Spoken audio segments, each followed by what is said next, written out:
কৃষ্ণ কৃষ্ণ বাপ বান্ধব আতৈ আই মাতৃসকল বন্ধু বান্ধৱীসকল নমস্কাৰ। শ্ৰীকৃষ্ণ গীতা অষ্টম অধ্যায় অক্ষৰ ব্ৰহ্মযোগৰ পৰৱৰ্তী কীৰ্তন ভাগ আগবঢ়াইছোঁ। জয় গুৰু শংকৰ, জয় গুৰু মাধৱ, জয় শ্ৰীকৃষ্ণ। উত্তৰায়ণ আৰু দক্ষিণায়নৰ বিষয়ে আমি আগতে জানিলোঁ। উত্তৰায়ণ হ'ল নিবৃত্তি পথ, দক্ষিণায়ন হ'ল প্ৰবৃত্তি পথ। উত্তৰায়ণত মৃত্যু হ'লে জন্ম মৰণ চক্ৰৰ পৰা মুক্ত হৈ যায়। দক্ষিণায়নত মৃত্যু হ'লে আকৌ সংসাৰলৈ আহিব লাগে। তো উত্তৰায়ণটো হ'ল নিবৃত্তি পথ, মানে যিসকল ঈশ্বৰমুখী হয়, যোগী হয়, এনেকুৱা ধৰণৰ ভক্তি কৰি সকলোতে তেওঁলোকে বিষ্ণু বুদ্ধি কৰা হৈছে, কৰিব পৰা হয়, সেইসকলৰ কথা কৈছে। আৰু দক্ষিণায়নত হ'ল যিসকলে ভকতিও কৰে আকৌ মায়া মোহতো পৰে, সেইসকলে আকৌ সংসাৰৰ জীৱন মৰণ চক্ৰত আহিবলগীয়া হয়। তো ইয়াৰ পিছত গোবিন্দ মিশ্ৰদেৱে কি কৈছে শুনা হওক। কহয় গোবিন্দ মিশ্ৰে শুনা মোৰ বাক, যি লোৱে গোবিন্দ নাম দণ্ডৱত তাক, বিষয় ভোগত থাকি জনো এৰা নাম, কৰজোৰ কৰি পুনু কৰহু প্ৰণাম। বিষয় ভোগত থাকি যাতে ঈশ্বৰৰ নাম ল'বলৈ পাহৰি নোযোৱা। যিসকলে গোবিন্দৰ নাম লৈছে তেওঁলোকক মই দণ্ডৱতে প্ৰণাম কৰোঁ। তো গোবিন্দ মিশ্ৰদেৱে এনেকৈ আমাক এটা নিৰ্দেশ দিছে, উপদেশ দিছে। হৰি কথা কহে শুনি ততো দুষ্টজন, কেতি খেলে যাইব উচ পিছ কৰে মন। কৃষ্ণ কথা এৰি যদি গ্ৰাম্য কথা মিলে, শুনি কৰ্ণ ঝংকাৰে অমৃত যেন গিলে। হৰি কথা শুনি কত দুষ্টজন বুলি কৈছে, মানে যিসকলে হৰিৰ বিশ্বাস নাৰাখে, ঈশ্বৰৰ ভকতি নাই, তেওঁলোকে কেতিয়াবা শ্ৰৱণ কীৰ্তনৰ পিছত বহি থাকে আৰু উচপিচ কৰি থাকে বুলি কৈছে। কেতিয়ানো নাম শেষ হ'ব, কেতিয়ানো নাম শেষ হ'ব, কেতিয়ানো প্ৰসাদ খাওঁ আৰু ভাত খাই গুচি যাম সোনকালে।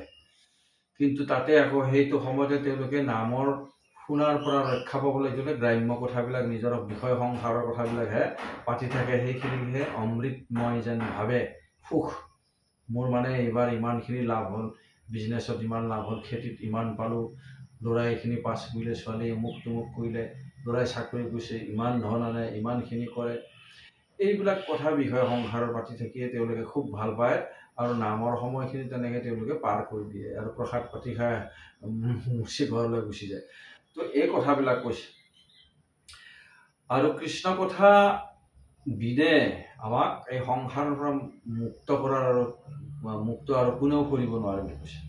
এই কথা ক'লে ৰাম গুণী শোভা কৃষ্ণ বিনে আছে কোন ধন, জয় কৃষ্ণ বুলি ডাক সভা সদগৰ। গতিকে কৃষ্ণ কথাৰ বাহিৰে আৰু কোনো আমাৰ ধন নাই ইহ সংসাৰৰ পৰা আমি পাৰ হৈ যাবলৈ। ইহ সংসাৰৰ নৌকাত পাৰ হৈ যাবলৈ আমাক ধন লাগিব। সেই ধনেই হ'ল কৃষ্ণৰ কথা, কৃষ্ণৰ নাম। আৰু নৌকাখনেই হ'ল আমাৰ সেই দুৰ্লভ মনুষ্য শৰীৰটো। এই শৰীৰটোকে নৌকা সাজি কৃষ্ণৰ নাম জপ কৰি, গুৰুকেই কাণ্ডাৰী হিচাপে লৈ কৃষ্ণৰ নাম জপ কৰি আমি ইহ সংসাৰৰ পৰা পাৰ হৈ যাব পাৰোঁ। অহে নাজানি যতনে এৰিয়ান কাম, সমজ্জাই সঘনে ঘোষিও ৰাম ৰাম। সমজ্জাই সঘনে ঘোষিও ৰাম নাম। গতিকে সকলোৱে এই নানা ধৰণৰ বিষয় বাসনাৰ কৰ্মবিলাকৰ মাজত থাকিও আসক্তি দূৰ কৰি কৃষ্ণৰ নাম সঘনে লৈ থাকিবলৈ কৈছে।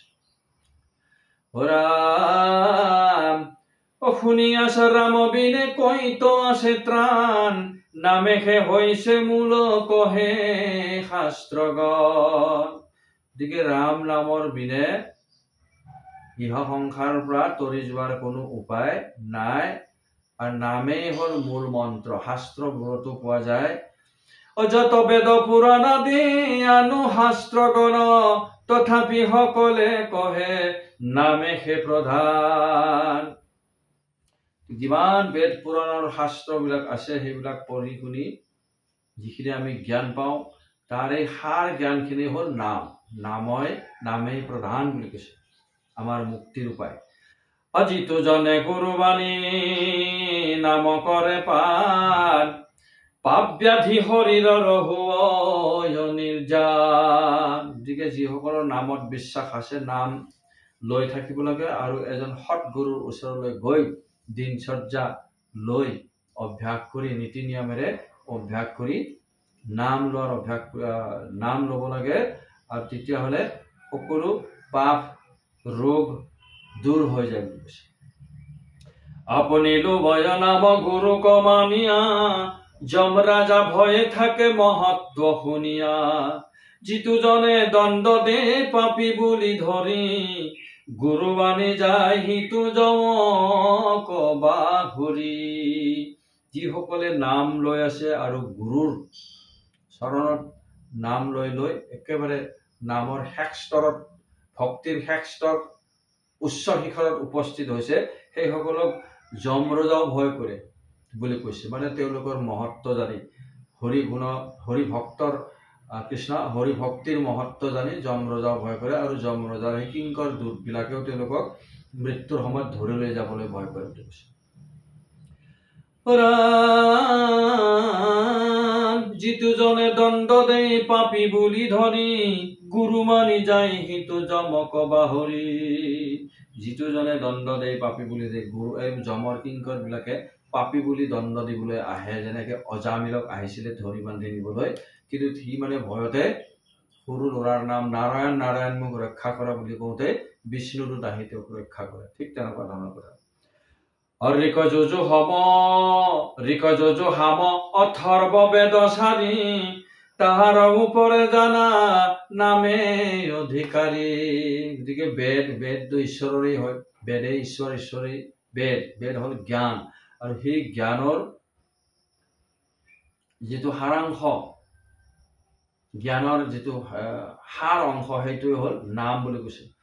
আৰু কি কহিব সখী মই নামৰ মাহাত্ম, মই বশীভূত হওঁ ভক্তৰ সংগত।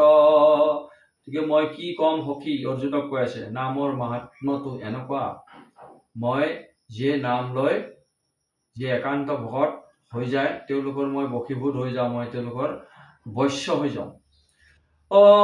আগে নাম ভৈলা সখী আমি ভৈলো পাছে, শিকাৰৰে বেদ শাস্ত্ৰ নামে বান্ধা আছে।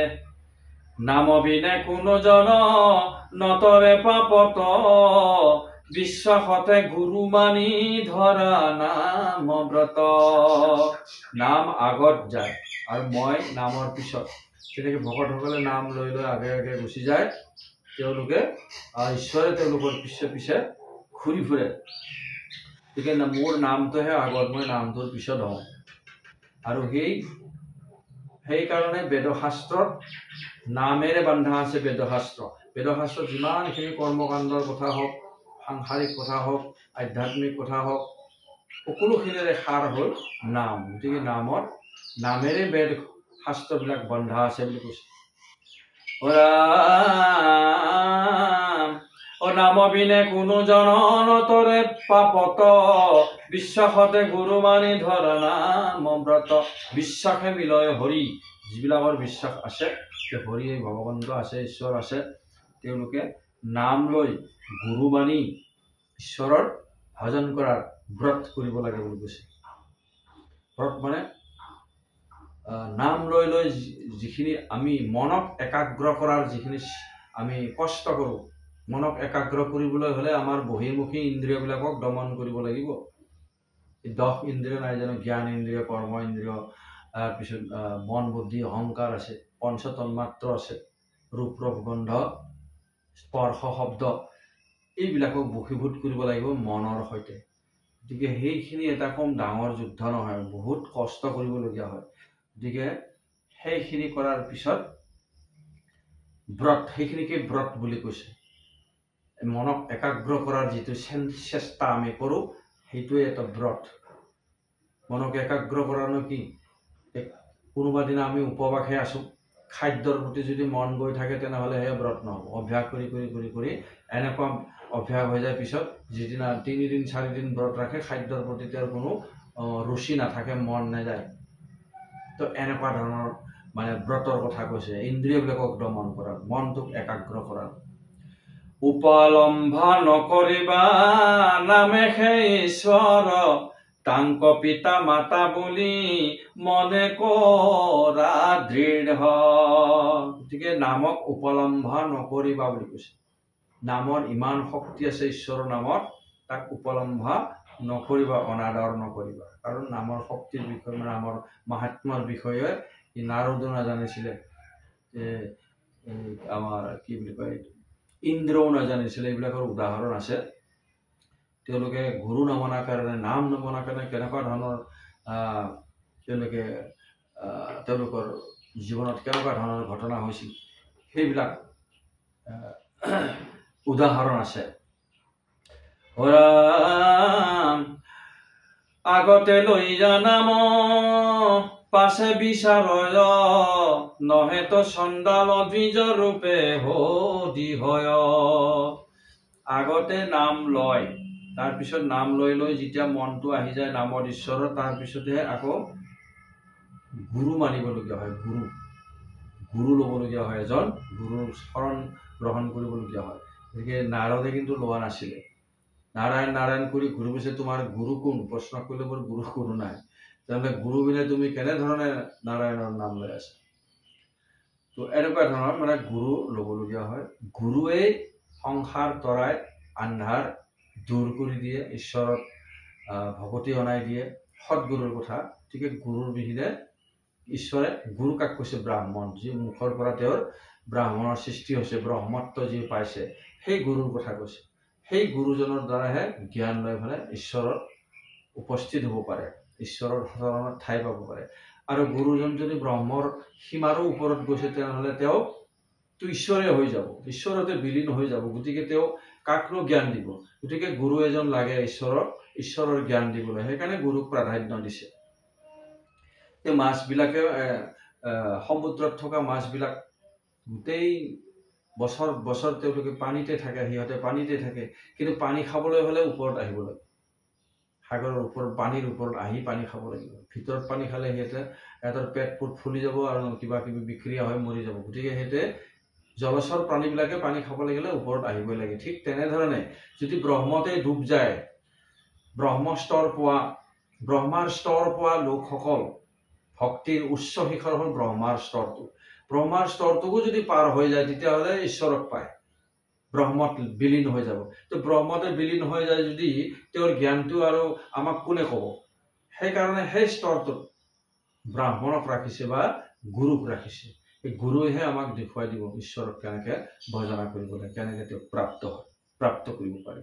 সেইকাৰণে গুৰুক ইয়াত প্ৰাধান্য দিছে বুলি কৈছে কৃষ্ণ। ৰাম কাশ্যপেয় উপলম্ভা নকৰিবা নামে সেই ঈশ্বৰ, তাংক পিতা মাতা বুলি মনে কৰা দৃঢ়। গতিকে নামক উপলম্ভা কৰিব নালাগে। নামেই পিতা, নামেই মাতা, নামেই গুৰু, নামেই বন্ধু, নামেই বান্ধৱ, নামেই সখী। গতিকে এই কথাখিনি ইয়াত সুন্দৰভাৱে তেখেতে লিখিছে। আৰু ইয়াৰ পিছৰ ভাগত আকৌ কি কৈছে শুনিম। আজিলৈ ইমানতে সামৰিছোঁ। জয় গুৰু।